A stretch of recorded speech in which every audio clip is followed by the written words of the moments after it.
Hello friends, welcome back to another video. Friends, कैसे हैं आप लोग? आशा करते हैं आप लोग अच्छे होंगे और अपना पढ़ाई अच्छे से कर रहे होंगे।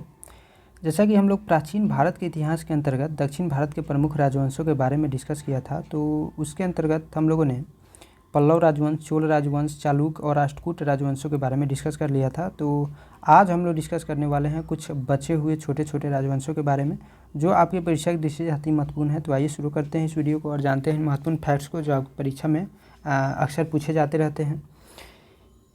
पहला वंश है यादव वंश। ठीक है, देवगिरी के यादव वंश की स्थापना भीलम पंचम ने की थी और इसकी राजधानी देवगिरी में थी। देवगिरी कहाँ है? तो देवगिरी महाराष्ट्र में पड़ता है। और आगे चलकर आप मध्यकालीन भारत के इतिहास में पढ़े होंगे कि देवगिरी का ही नाम मोहम्मद बिन तुगलक ने दौलताबाद रखा था।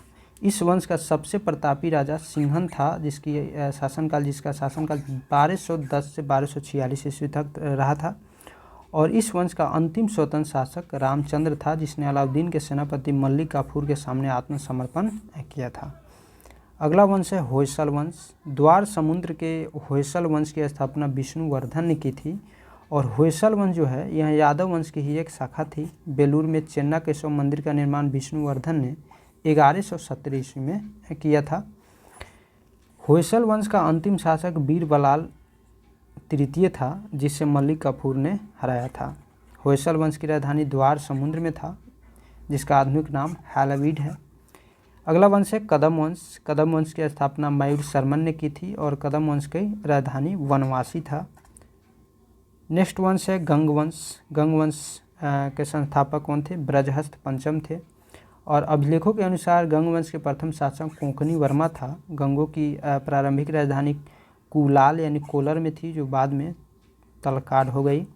दत्तक सूत्र पर टीका लिखने वाला गंग शासक माधव प्रथम था। नेक्स्ट वंश है काकतीय वंश।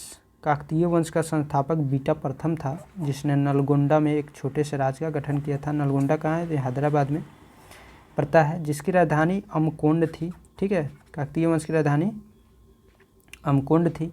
इस वंश का सबसे शक्तिशाली शासक गणपति था। रुद्रमा देवी गणपति की बेटी थी, जिसने रुद्रदेव महाराज का नाम ग्रहण किया, जिसने 35 वर्ष तक शासन किया था।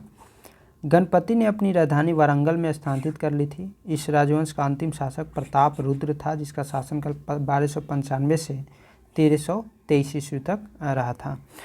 तो आई होप यह वीडियो आपको पसंद आएगा फ्रेंड्स। वीडियो आपको पसंद आया तो प्लीज़ वीडियो को लाइक कीजिए, चैनल को सब्सक्राइब कर लीजिए। फिर मिलते हैं हम लोग नेक्स्ट वीडियो में नेक्स्ट टॉपिक के साथ। तब तक के लिए हंसते रहिए, पढ़ते रहिए। जय हिंद।